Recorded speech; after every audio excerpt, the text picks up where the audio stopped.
Chers amis, j'ai le plaisir de vous retrouver pour l'épisode 4 de notre belle série perpétuelle, série qui vise à vous partager toutes les expertises que j'ai en face de moi, toutes les belles montres que j'ai l'occasion de voir. Cette idée m'est venue, je voyais tellement de jolies pièces avec tellement de jolis détails, des poinçons, des histoires, des particularités que j'avais envie de les partager avec vous. Donc l'épisode 4 de cette série perpétuelle va se consacrer à une sélection de montres que vous retrouverez aux enchères chez la très belle maison de vente couteaux Begary et Associés le vendredi 14 novembre à partir de 14 h à l'hôtel Drouot en salle 3 en particulier. N'hésitez pas à revenir à la première vidéo, j'en mets juste ici, qui va vous expliquer un petit peu comment fonctionne le système des enchères. Cette sélection, c'est tout de suite et c'est seulement sur les Rabilleurs.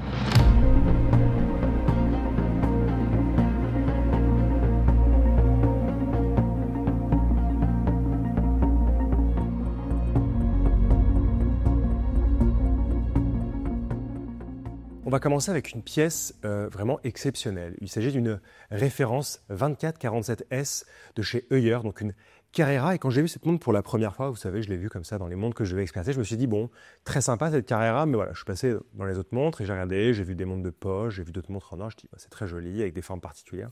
Et là, je suis revenu, cette Carrera 2447S, je commençais à l'expertiser réellement, à regarder son cadran, à regarder son fond de boîte, à regarder son mouvement, à regarder son numéro de série entre les cornes et j'ai compris que j'étais en possession d'une très jolie pièce. Il s'agit d'une première génération de Carrera et je vous explique pourquoi. Vous le savez, Jack Heuer était un passionné de courses automobiles. Il était notamment partenaire de certaines courses à travers le monde. On pense à Sebring en Floride et il était très proche des frères Rodriguez. C'était deux coureurs mexicains. Il avait vraiment cette inspiration des courses Carrera, Panamericana, un peu dingue à la Mad Max vraiment. Donc quand il s'agit de nommer la première série de pièces chronographes, de montres bracelets chronographes avec cet aspect influence de Jack Heuer, il a décidé de les nommer Carrera, en souvenir de justement cette course Carrera Panamericana. La première référence à être présentée, c'est la référence Carrera 2447 en 1963 lors de la foire de Bâle. Et évidemment, cette montre va connaître un nombre de déclinaisons incroyables au cours des décennies qui vont suivre. Mais la beauté, c'est qu'on a vraiment une première génération entre les mains. Cette première génération, on la reconnaît par rapport à la teinte du cadran qui n'est pas tout à fait argenté soleillé, mais qui est vraiment proche de l'opalin. Le fond de boîte est à encoche, signé Heuer et Ed Heuer Company pour Edward Heuer Company. Et le mouvement est également signé Edward Heuer Co. avec justement l'utilisation du célèbre mouvement de chronographe Valjoux 72, très très bon mouvement qui équipera également certaines Daytona à 4 chiffres. Également, entre les corps, on découvre le numéro de série qui commence par 54 et 54 000 dans la série. Je sais quoi, ça commence par 54, donc ça correspond aux séries des premières Carrera de 1963. Alors évidemment, la montre a un petit peu souffert des affres du temps. Il y a une petite marque, une petite balafre sur le plexiglas, quelques petites marques sur le boîtier, mais le cadran est juste magnifique et les signatures du fond de boîte, les signatures du calibre sont juste formidables. On est vraiment en présence d'une des premières générations. C'est vraiment une pièce rare et une pièce qui a fait l'histoire des Carrera au début des années 1960. Vous savez, la célèbre Omega Speedmaster est apparue à la fin des années 50, en 1957 plus particulièrement. La montre n'avait alors rien à voir avec la conquête spatiale. La montre n'avait alors rien à voir avec la conquête de la Lune. C'est simplement une montre qui porte bien son nom, Speedmaster, le maître de la vitesse. Donc pour les amateurs, un peu comme la Carrera juste avant, pour les amateurs de vitesse, les amateurs d'automobile, les amateurs de course automobile de manière générale. Si on sait qu'en 1969, la Omega Speedmaster, qui va après prendre le nom célèbre de Moonwatch, sera au poignet de ceux qui vont faire la renommée de la montre, et puis de toute façon elle avait été sélectionnée dans les années 60 par la NASA pour participer justement à des missions spatiales, elle va évoluer au cours des années qui vont suivre, en particulier au cours des années 70, qui vont fleurir de designs un peu extraordinaires, un peu fous, un peu bulky, un peu puissants, qui sont des véritables statements. Dans l'horlogerie, donc, il va y avoir différents types d'Omega Speedmaster, en particulier automatiques, qui vont prendre des déclinaisons de marque MK2, MK3, MK4, MK4.5, etc. Et aujourd'hui, on est en présence d'une belle référence 1760014, aussi appelée MK4.5 ou Omega Speedmaster TV, par sa forme de boîtier, vous l'aurez compris.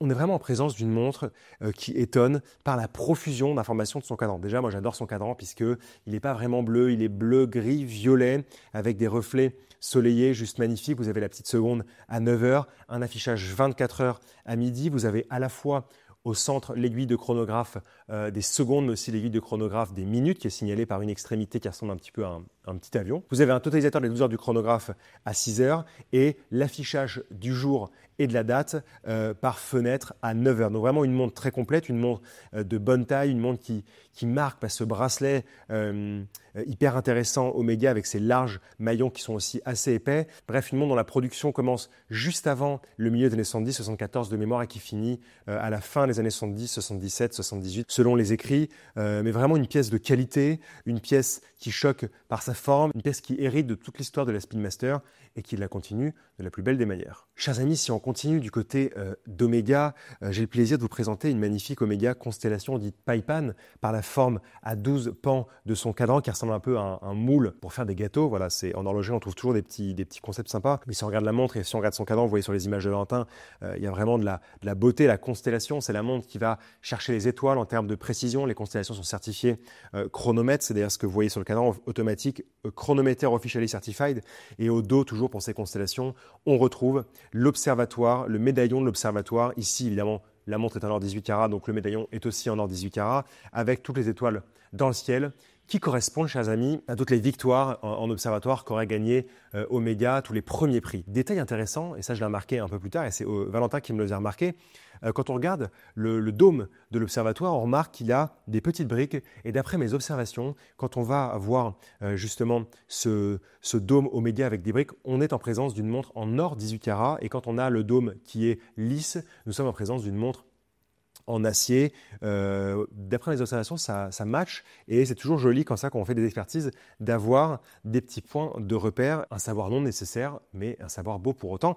Et ici, ce qui est sympathique, c'est qu'on a le manuel d'origine avec sa garantie, avec le numéro du mouvement extérieur et ce papier de garantie est signé du 10 février 1969. Pour les personnes qui seraient nées ce jour-là, ce serait juste le plus beau cadeau du monde. Ici, rien à voir, le bracelet n'est pas signé Omega, c'est un bracelet qui a été rajouté postérieurement, mais il est très joli avec ces espèce de motif à chevrons, un très beau travail de maille, tout en or 18 carats avec une fermeture à plusieurs échelles.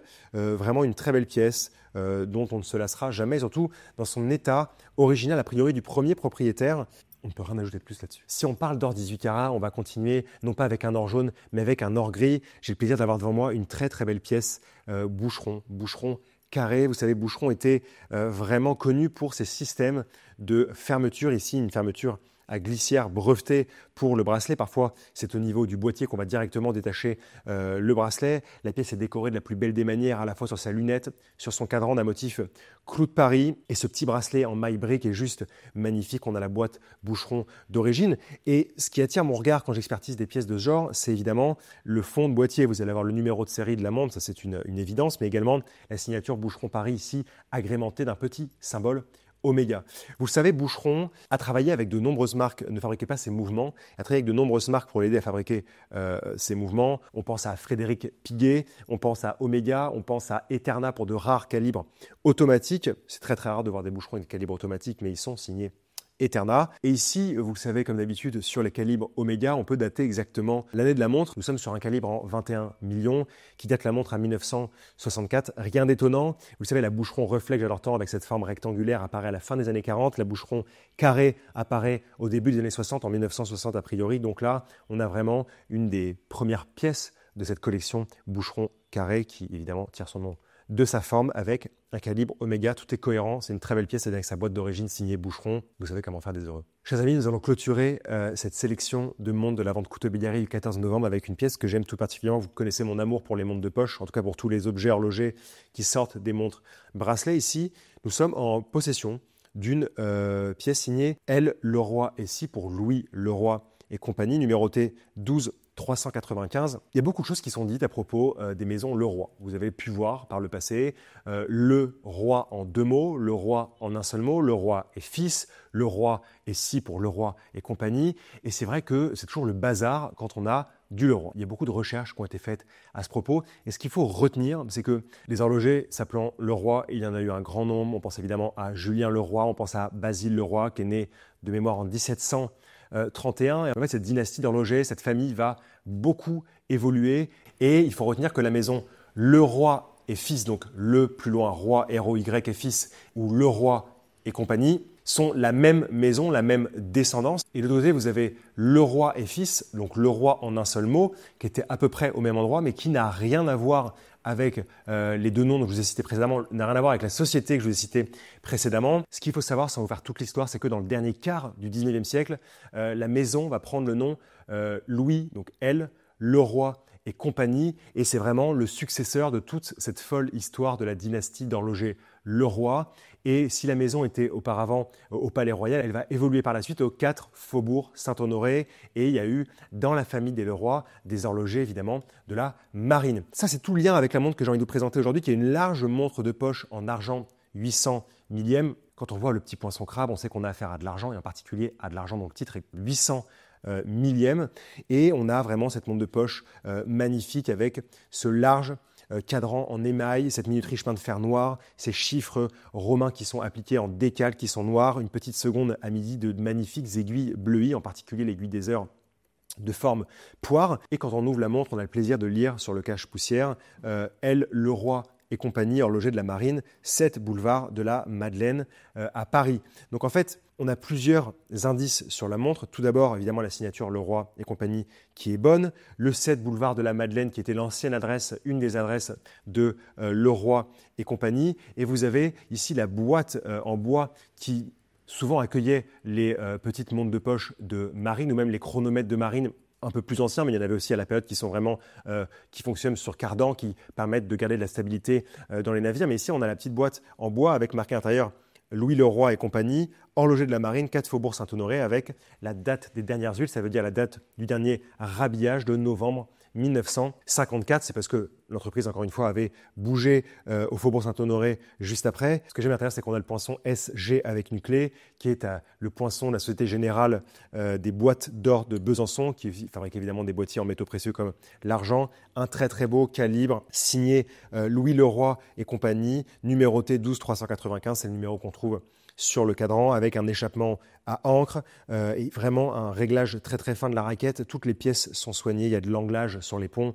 Le mouvement est vraiment d'une rare beauté et pourtant il est d'une belle simplicité. Le poli des vis est juste parfait. Bref, on remarque qu'il y a eu une attention portée au détail, une attention portée à la précision dans cette montre, ce qui est le but en même temps d'un chronomètre de marine, en tout cas ce qui était vraiment l'héritage de la famille Leroy. Chers amis, voilà pour cette sélection de pièces de la vente couteau et bégarie du vendredi 14 novembre qui aura lieu à l'hôtel Drouot en salle 3. Voilà, j'ai le plaisir de vous montrer quelques pièces que j'ai en expertise. C'est vraiment le but de cette série perpétuelle et ici avec l'épisode 4. Je pense qu'elle est remarquablement honorée. J'aurai le plaisir de vous retrouver très prochainement pour le 5e épisode de notre série perpétuelle. N'hésitez pas à nous poser en commentaire toutes les questions, à vous abonner si ce n'est pas déjà le cas et on se retrouve très prochainement pour une nouvelle vidéo. Merci.